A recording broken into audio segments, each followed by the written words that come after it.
want to welcome everyone to the Budget, Finance, and Investment Committee for our June 18th public hearing, and just kind of cover what we're going to be doing tonight. This is a chance for the public to come up to us and state what, if they have a problem or if they're happy with the budget. But anyway, it gives them a chance to come forward and let their thoughts be known. And this is basically us listening. It's not a question and answer period. You've got something to say, we're going to put it down. I'm definitely going to be taking notes on it. If there's anything I'm not sure of, but even if I am sure of it, I'll be taking notes, and I'm sure all the rest of the commissioners will be too. And we'll be discussing this on the 20th. So if you've got some unanswered questions, which you may have, you should get those answered on the 20th, and we'll meet then at 5:30. But just a quick overview from me, our finance director, Michael Smith, will be giving an overview of the budget. And after that, and he'll explain how this will work, we'll open the floor up to anybody that wants to make a comment. But before I do that, I want to recognize some people that are here tonight. Start with Mayor Joe Carr. Again, I want to mention our finance director, Michael Smith, and our assistant finance director, Mark Tucker. Now, the reason I started with these three guys, these are the guys that have done the lion's share of this budget. You know, the mayor makes a recommendation, and then the budget committee, which I'll introduce in a moment, either agrees or disagrees or changes that, and then that recommendation is forwarded to the full commission. And I'll start off by presenting our budget members. I'm Robert P., the chairman. Trey Gooch is our vice chairman. Steve Piercy, Craig Harris, Chanto Sereno, Wayne Irving, and Paul Johnson make up our budget committee. And I've noticed, of course, our chairman, Jeff Phillips, is here as always, but I've also seen Chairman Phil Dodd, who's over health and education, Phil Wilson, Laura Davison, Hope Oliver, Carl Boyd, Romel McMurray, Chairman Pettis Reed, and Jonathan Beverly. Now, if I've overlooked somebody, I apologize, and you raise your hand, I'll recognize you too. But having introduced us, I'd like to go ahead and hand the program over to Michael and let him start on explaining our budget. Thank you, Chairman. So tonight, as I give the overview, I will first want to say thank you to everybody in the finance office, but especially Mark. Could not have done it without the entire team and Mark behind me. So, but this process started back really in January when we sent out budget forms to all the departments. Me and the mayor met with all the department heads and elected officials, minus one or two, over the month of March and April. And that really kind of brings us to where the budget committee got involved. So over the last month of May and part of June, the budget committee has reviewed the mayor's requests, reviewed the department's requests, reviewed the school board's requests, things like that. And so they have made changes. And so that is what went to the newspaper publication. As you'll notice on the slides in front of you, that went on June 11th. And then presented to you tonight will be the summary of that publication. And then tonight, obviously, we will take have a public hearing or public comments on that.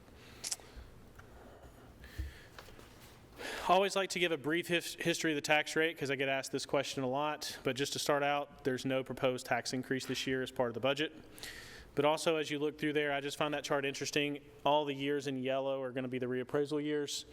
And so you can kind of see the history of the tax rate. And I do find it interesting that after all the growth the county has had, how the actual dollar amount of the tax rate has went down significantly, you know, from where it was in the 90s at a little over $3, and you know now we're at $1.87. So just always find that chart interesting.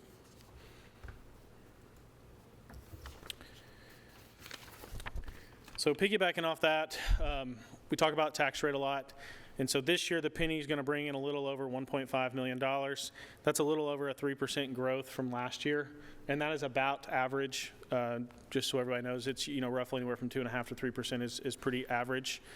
And then here in a second, I'll get into a little more, but as I mentioned a minute ago, there's no movement or no increase in property taxes proposed. However, we did have some movement of pennies on the tax rate, and you can see those there in that center column in front of you. One thing I want to mention, because I do get this question a lot, sometimes when you talk about the entire assessed value, we do have to take into account delinquency. So a lot of times, if you were just to take the assessed value that may be published by the comptroller's office or the property assessor, we don't actually get that exact percentage because of delinquency. So that's what you see on the screen there in front of you. So as I said, we are moving a few pennies around. So with meeting maintenance of effort with the school system, we did move 2 pennies out of 141, 1.4 pennies down to educational capital projects. That really plugged that gap for when we talked a lot about school facilities tax. And so that helped plug that gap, and it actually gave them a little more revenue in that fund, almost $1 million more than they received the prior year. So that was trying to work through that. And then we also moved a half a penny up to county general and 0.01 pennies into the ambulance service fund there. And then I will note, if you look at our the appropriations column, so the total appropriations proposed for next year is roughly $894 million. Just as a comparison, last year it was about $780. And so as we move around, that just shows the county's growth over time. The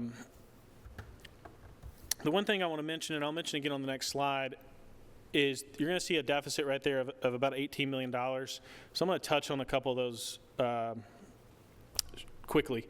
One thing I want to note is on county general, there's a small deficit. However, that is due to the opioid funds being received this year, and we're going to be spending those next year. So we will actually, that number will change on Thursday night as the opioid committee has met in the month of June. So that number in appropriations for county general will change. But really, that fund is balanced and will be balanced for next year as far as revenue expenditures for the operations. So I think that's really good news going from where we were prior 2 years to get there. And then as we look at 116, that fund has a planned spend down of some fund balance there due to some one-time expenditures of closing of the old landfill. That's buying some dirt and some cover material and things like that. And then as you look on down, the Industrial Economic Development Fund, that fund is balanced. However, that is due to receiving the principal payment as a balance sheet entry, not an income statement entry from the Airport Authority. And then when you look at 121 and 122, those are negative, but those are due to receiving funds from cases that the Sheriff's Office has worked in the prior year. And then so that is typically how that we receive the money in 1 year and we spend it the next. And then the Highway Fund has a small surplus. And then we get down to schools, and I think this has been talked about, but I will mention it. 141 does have a deficit, but that entire $11 million is due to charter schools. And I think the school board has talked about that, and so has the director. 143 is a planned spend down of funds. If you have more than 3 months worth of expenditures, you have to have a planned spend down of funds. That's required by the USDA. So there's no property tax in that fund, but that's part of that upgrading kitchen equipment and things like that is what that planned spend down goes to. The 177 fund, as I mentioned earlier, is balanced, and that'll go to those capital maintenance projects for the schools. And then 151, that is a planned spend down where we're trying to pay off those enterprise cars and we're saving money. So we had some excess one-time revenue this year in that fund, and that's what we're using next year. And so the bond and principal and interest payments in that fund are balanced, but it's a planned spend down to save some money on interest in that fund.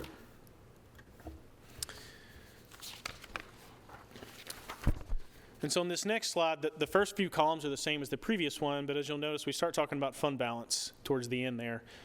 And I won't get into too much detail except to say that when we started the budget back for the last year before we had to have a property tax increase, our fund balance got down really low to about 28, 27%. And so we're able to build that back up, and some of the ways we've been able to do that are some empty positions. We've held positions empty.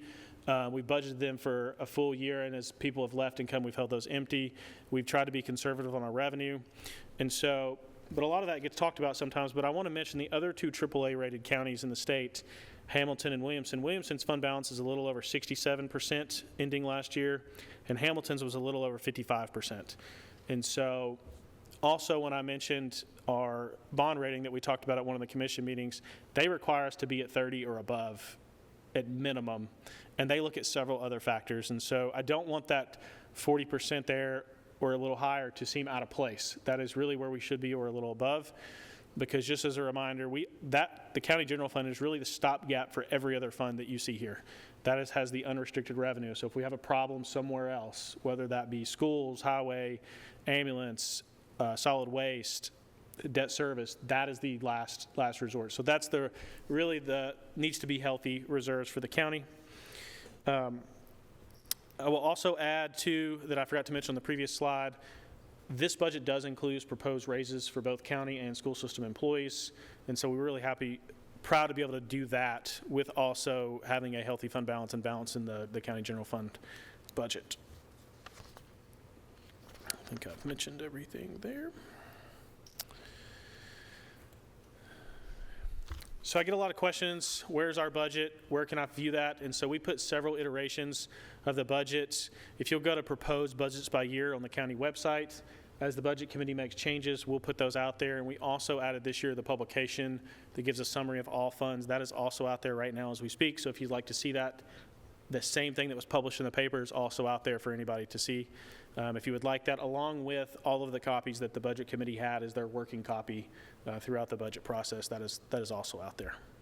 It is a large PDF document, so if you printed it, it is large. The next steps really for us is, like I said, on the 20th, we have a meeting.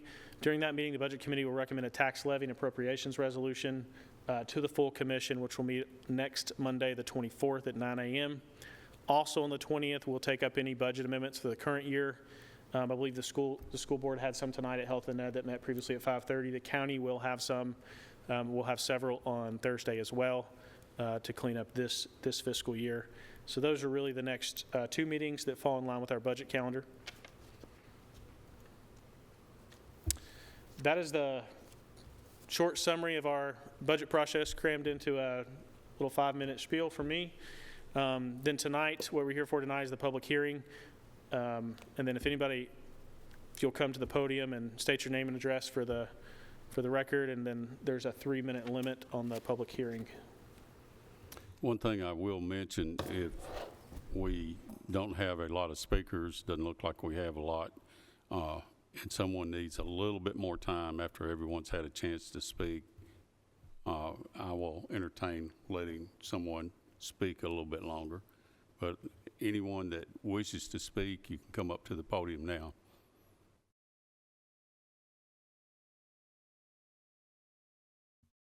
As I said, or Michael said, you need to state your name and address for the public record.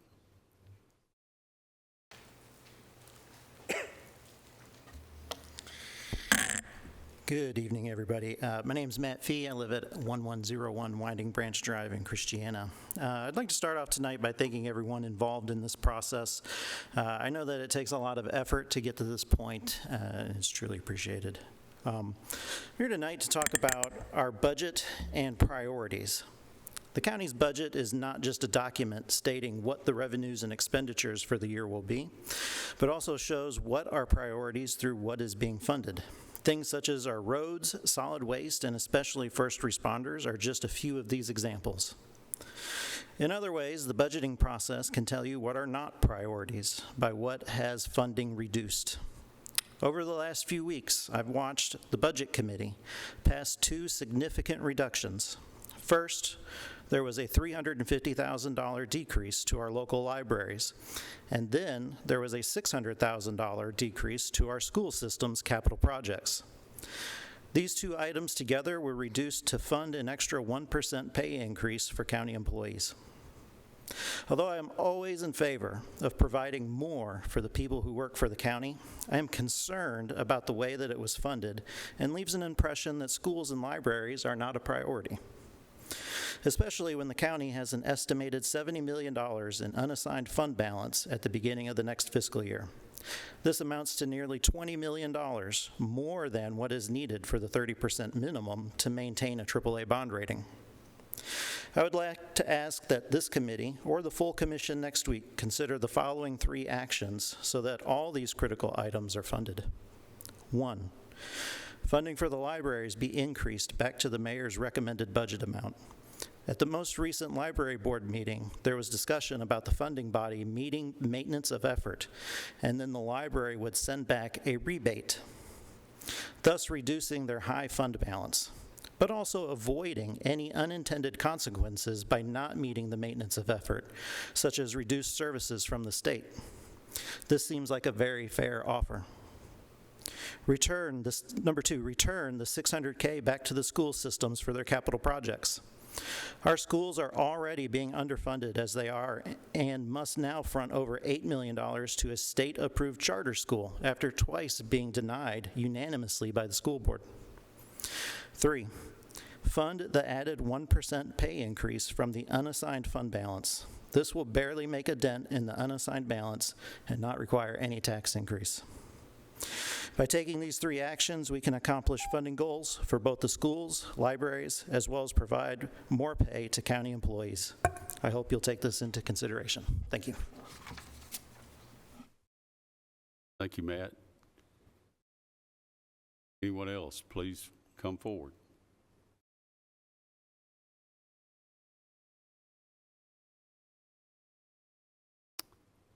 Well, this is kind of a typical year where we do not have a tax increase.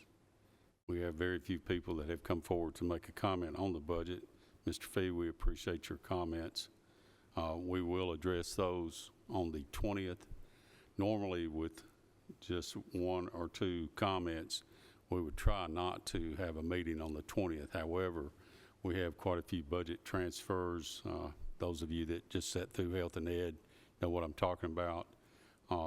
There are also other end-of-the-year changes that we're going to have to make to get everything together. I want to ask the mayor if you got anything you'd like to add before we go. Okay. Any of the commissioners like to make a comment? Hearing none, we're adjourned.